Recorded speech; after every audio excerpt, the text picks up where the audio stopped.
Long Wu Ying, the famed verdant gatherer, member of the illustrious verdant green water sect of the Shen Kingdom, core formation cultivator, and heart of the sword prodigy, stood before his greatest trial since leaving his sect to wander the Middle Kingdom. Greater than the guard of the Northern Dragon King's palace, greater than the nascent soul spirits Snake Heat fought, greater even than the swarm of wind and water dragons that coaxed him into a night-long dance amidst a typhoon. Long Wu Ying, scourge of the dark sect in the states of Shen and Wei, faced his greatest trial and failed. Fine! He threw his hands up, long sleeves on his green robe slipping down his tanned arms. So close to civilization, he still wore the formal clothing of his sect. Unlike the peasant robes, the shuhe, that he preferred to wear, these robes with their long sleeves and multiple layers made movement through the forest more difficult. Not that a cultivator at his level found such concerns more than a trivial annoyance, what with the almost supernatural level of control over his body he had gained, along with strength and speed that defied mortal limits. But strong as he was, able to layer his aura over his clothing and self as he could, over the course of weeks, even the greatest care could not stop staining and dirtying when traipsing through the wilds of the world. Another fact that the woman he had been speaking to would be wise to understand, not that she was listening, hadn't listened at all in the last 3 hours of arguing. "You'll let me come, then, honored cultivator Long."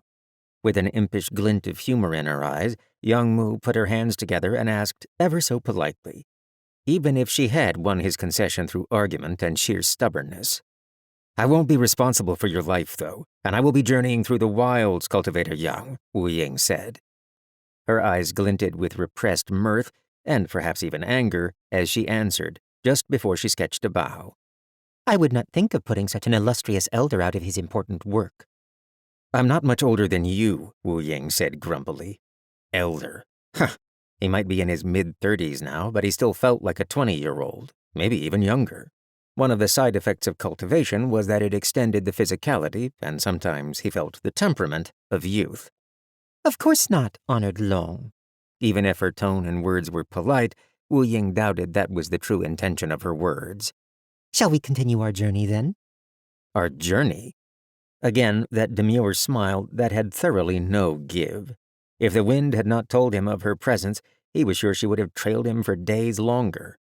Wu Ying shook his head. "Before we do, I need to know this. How much danger am I in from your parents? 2 nascent soul cultivators angry at me for stealing away their daughter is more trouble than it's worth. If necessary, I'll travel right back to their inn." "You would not dare." Yang Mu trailed off, seeing the firm look in Wu Ying's eyes. "I left a note explaining my leaving. And anyway, did you think they did not notice my departure from their domain? What kind of fools do you think my parents are?" Wu Ying sighed. "My apologies to your parents." Definitely not to the infuriating woman. She had been so much more polite when he had stayed as a guest in their inn. Much less aggravating, for sure. "But you understand my concerns, yes?" "That you fear my parents?" She shrugged. "Of course. Cowardly, but wise." "Are you choosing to aggravate me on purpose, or are you just this blunt when your parents are not around?" he said. "I speak the truth where I see it." "Then try speaking less. Your parents are not here to protect you, and if you try the patience of someone stronger than you, your head might just roll." He shook his head. "Courtesy is important out here." Young Mu smirked, and he found himself gritting his teeth. Once again, he considered just sitting here and cultivating. He had another layer of his core to build, after all, so why not? Well, beyond the fact that he was missing any form of enlightenment to feed the nascent soul within him. The layer he formed without such enlightenment would be fragile. Also, his journey to understanding the southern wind and the winds of heaven and hell required him to continue onward. Still, regardless of those minor considerations, annoying her would be satisfying. But Long Wu Ying was an adult, unlike the petty child. If she thought she could keep up with him in the wilds, then so be it. Very well. He strode off into the undergrowth, wending his way between trees and bushes with easy familiarity. He managed a dozen steps before she caught up. "The way south is that way."